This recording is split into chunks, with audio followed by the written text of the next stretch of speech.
South ఇండియాలోనే biggest sorry store మన Varahi silks మన విజయవాడ ఎంజీ రోడ్లో ప్రారంభం.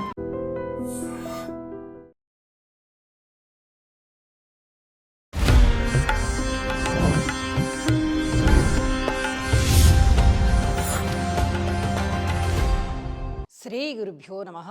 శ్రీమాత్రే నమః.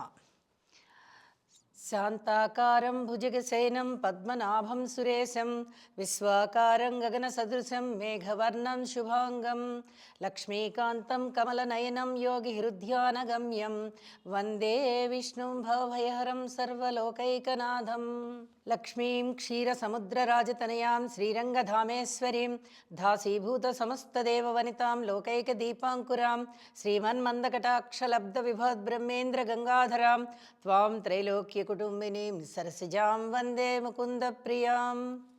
அளிமலை கண்ணா ஒன்று நீ கை கரவேல் அழியுள் புக்கு முகந்து கொடார்த்து ஏறி ஊழி முதல்வனுருவம்போல் மெய் கருத்து பாளியந்தோளுடை பற்பநாபன் கையில் ஆளி போல் மின்னி வலம்புரி போல் நின்று திருந்து தாழாதே சாரங்க முதைத்த செரமலை போல் வாழ உலகினில் பெய்திடாய் நாங்குளும் మార్గాళి నీరాళ మగళం దేలో రెంబావాయ్.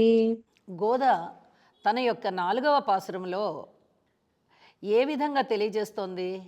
వాన గురించి తెలియజేస్తోంది. మనము ఒక్కసారి వర్షం గురించి కూడా తెలియచెప్పుకుందాం.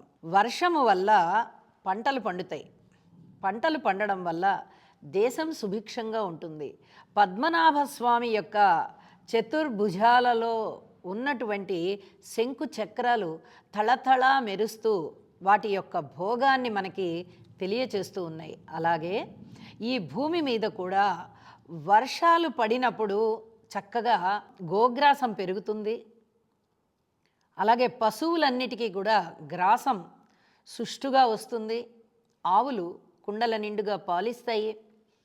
అలాగే మానవాళి అంతటికీ కూడా చక్కటి ఆహారం లభిస్తుంది. ఎప్పుడైతే ఆహారం లభిస్తున్నదో వాళ్ళకి కరువు కాటకాలు అనేవి ఉండవు. యజ్ఞాలు యాగాలు చేస్తారు, వేదం పఠిస్తారు, చక్కగా సత్యవ్రతాన్ని ఆచరిస్తారు, సత్యం మీద ధర్మం మీద నిలబడి ఉంటారు.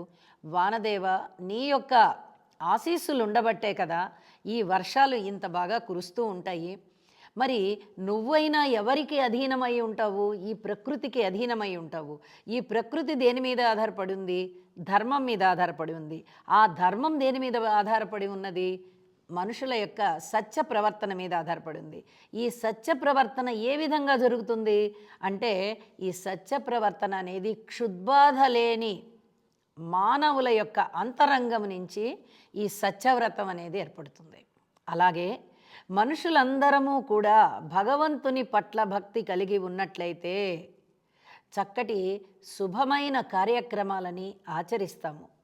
ఈ యజ్ఞాలని యాగాలని దానాలని ధర్మాలని ఇత్యాది వాటన్నిటినీ కూడా ఆచరిస్తూ ఉంటాము. ఎప్పుడైతే ధర్మము 4 పాదాల ఆచరింపబడుతుందో సకాలంలో వర్షాలు కురుస్తాయి. ఈ వర్షాలు ఎలా కురుస్తాయి? సముద్రంలోనే ప్రారంభమవుతాయి, సముద్రంలోనే పడిపోతూ ఉంటాయి. తద్వారా భూమి మీద కూడా పడుతూ ఉంటాయి. కానీ ఈ వర్షానికి ఆధారం ఏది అంటే ఇక్కడ మనం చెప్పుకున్నట్టుగా ధర్మం అని చెప్పి చివరిగా చెప్పుకోవచ్చు. కానీ మరి ఈ వర్షానికి ఆరంభం ఏదో ఒకటి ఉండాలి కదా. ఆ ఆరంభం ఏది అంటే సముద్రం మీద నుంచి వచ్చేటటువంటి వేడి గాలులే ఆవిరయ్యి మేఘాల రూపంలో వెళ్ళి తిరిగి చల్లదనాన్ని సంతరించుకొని తిరిగి వర్షంగా కురుస్తాయి. అలా వర్షంగా కురిసేటప్పుడు ఈ భూమి మీద, నదుల మీద, పర్వతాల మీద, తోటల మీద, వనాల మీద, అలాగే సముద్రాల మీద అన్నిటి మీద కురుస్తాయి. ఒక్క సముద్రం మీద నుంచి వచ్చే వేడిగాలుల వల్ల ఏర్పడినటువంటి వాన ఒక్క సముద్రం మీదకే పడట్లేదు, మొత్తం సమస్త భూ జగత్తు మీద వాన పడుతోంది. ఇలా వాన పడడం వల్ల ఎన్నో రకాలైనటువంటి లాభాలు కలుగుతున్నాయి మానవాళికి. సుభిక్షంగా వాన కురిపించు స్వామి. ఈ ఆధారం భగవంతుని యొక్క చల్లని చూపుతోనే మా అందరికీ ఏర్పడుతోంది. తద్వారా నీ యొక్క వర్షాన్ని కూడా నువ్వు కురిపిస్తూ ఉన్నావు. మేము కూడా ఈ భగవద్భక్తిలో వలలాడుతున్నాం.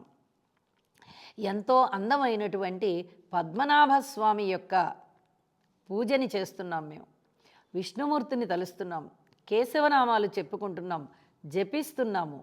శ్రీరంగనాథుని యొక్క ముగ్ధత్వానికి మేము ఎంతో మురిసిపోతున్నాం, ఆటలాడుతున్నాం.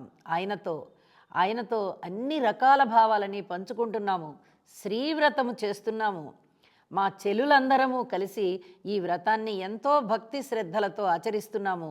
చెలులారా మీరు రండి, మనం ఆచరిస్తున్నటువంటి ఈ శ్రీవ్రతము భగవంతునికి చేరుతుంది.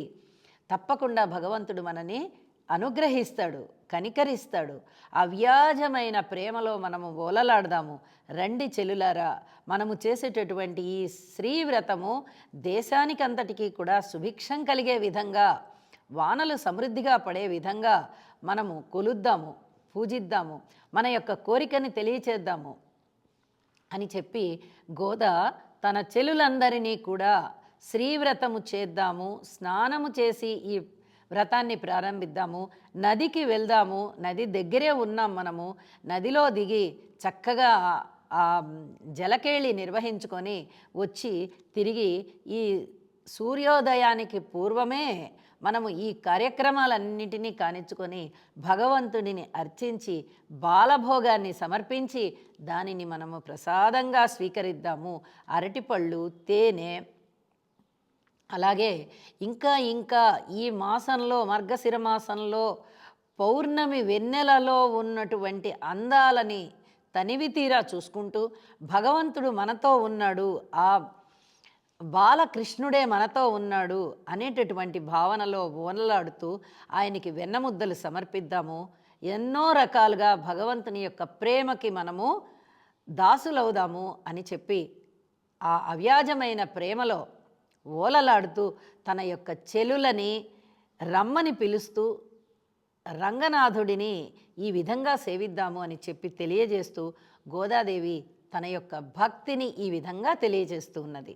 ముగ్ధమోహనుడైనటువంటి ఆ శ్రీహరి యొక్క శ్రీచరణాల విందాలకి నమస్కారాలు అర్పిస్తూ చెలులందరితో కలిసి గోదాదేవి తన యొక్క భక్తి పారవస్యంలో పాడుతూ ఉన్నటువంటి 4వ పాసురంలో కూడా తన యొక్క ఆలోచనలని, తన యొక్క భక్తిని, లోక కళ్యాణం కోసం తాను చేసేటటువంటి శ్రీవ్రతాన్ని, తన భక్తి అలాగే చెలులందరి భక్తి కూడా భగవంతుని పాదాలకి చేరాలని, తద్వారా వారందరికీ కూడా ముక్తి లభించాలని, మోక్షం లభించాలని, శ్రీరంగనాథుడు తన యొక్క సేవలను గుర్తించాలని, ఆ రంగనాథుని యొక్క అవ్యాజమైన ప్రేమలో ఓలలాడాలని ఎంతో గాఢంగా పరితపిస్తూ ఉన్నటువంటి గోదాదేవి ఎంత అదృష్టవంతురాలు.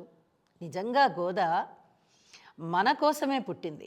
ఆమె భగవంతుని యొక్క సేవ చేయడానికి తపఫలంగా పుట్టినది అని చెప్పి మనకి గోదా చరిత్రలో ఉంటుంది. సాక్షాత్తు భూదేవే వరాహస్వామి రూపంలో ఉన్నటువంటి విష్ణుమూర్తుల వారిని అడిగింది కదా, ఏ విధంగా పూజ చేస్తే మీకు ఇష్టం, ఏ సేవ మీకు ఇష్టం అని అడిగితే పూలతో సేవ నాకు ఇష్టం, పూల అలంకారం నాకు ఇష్టం అని చెప్పి ఉన్నాడు కదా ఆ శ్రీ మహావిష్ణువు. అందుకు పరవశురాలైనటువంటి భూదేవి తానే గోదాగా ఆవిర్భవించి మరి భగవంతుని సేవలో ఈ విధంగా పునీతురాలైంది. అయితే ఇదంతా కూడా మనని కూడా తరింపజేయడానికే, భగవంతుని యొక్క లీలా విలాసంలో ఇది ఒక భాగం. లీలా విలాసం ఎవరిని ఏ విధంగా అనుగ్రహిస్తారో తెలీదు.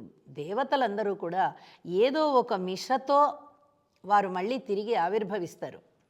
మరి ఆవిర్భవించి వారిని వారే ఉద్ధరించుకుంటారా అంటే వారి యొక్క భక్తి పారవస్యం చేత మనకందరికీ ఆదర్శంగా నిలుస్తూ మనందరినీ కూడా తరింపజేస్తారు. చూడండి, గోపికలందరిలోనూ నేను ఒక గోపికని అంటుంది గోదా. భక్తులలో నేను ఒక భక్తురాలిని అంటుంది గోదా. నా చెలికత్తెలందరూ కూడా స్వామివారి యొక్క సేవలో ఉన్నారు, సేవలో వారు కూడా తరించాలి అని కోరుకుంది గోద. మరి మనము కూడా ఆనాడు గోపికలలో ఏదో ఒక గోపికగా జన్మించి ఉంటాము అనేటటువంటి భావన ఈ పాసురాలని మనం తెలుసుకుంటూ ఉంటే, వాటి యొక్క అర్థాన్ని తెలియజెప్పుకుంటూ ఉంటే మనకి కూడా అనిపిస్తుంది కదా. అంటే అప్పుడున్నటువంటి మానవాళి అందరినీ కూడా తరింపజేసింది కదా గోద. భూదేవి యొక్క సాక్షాత్తు స్వరూపమే గోదాగా ఆవిర్భవించి ఎంత పుణ్యప్రదమైనటువంటి కార్యాన్ని చేసింది గోద. ఇంత అద్భుతమైనటువంటి గోదా చరిత్రలో మనము 4వ పాసురాన్ని తెలియచెప్పుకుంటూ ఉన్నాము. మరి గోదా యొక్క విశిష్టమైన భక్తి మనలో కూడా ఏర్పడాలని, భగవంతుని అనుగ్రహానికి మనము కూడా పాత్రులవ్వాలని కోరుకుందాము. శుభం. And for more videos, Please subscribe to iDream. Please subscribe to iDream. Please subscribe iDreams. And please subscribe to iDream. For more videos, subscribe to iDream. please like, share and subscribe to the channel. Congratulations, iDream. Subscribe to iDream. Subscribe to iDream. So subscribe to iDream Media. iDream ki iDream team andarki huge congratulations. Please subscribe iDream Media. Please subscribe to iDream. Subscribe iDream. Please subscribe to iDream. iDream అంటే నా కళల ఛానల్ను subscribe చేసుకున్న నోరు తిరుగుతలేదు, మీరైతే గంట గుర్తు కొట్టండి. For more such videos, please subscribe to iDream. Subscribe to iDream. Please subscribe to iDream. Please subscribe iDream Media. Please do subscribe to iDream. Please subscribe to iDream Media. For best entertainment and information, please subscribe iDream. And don't forget to subscribe to iDream.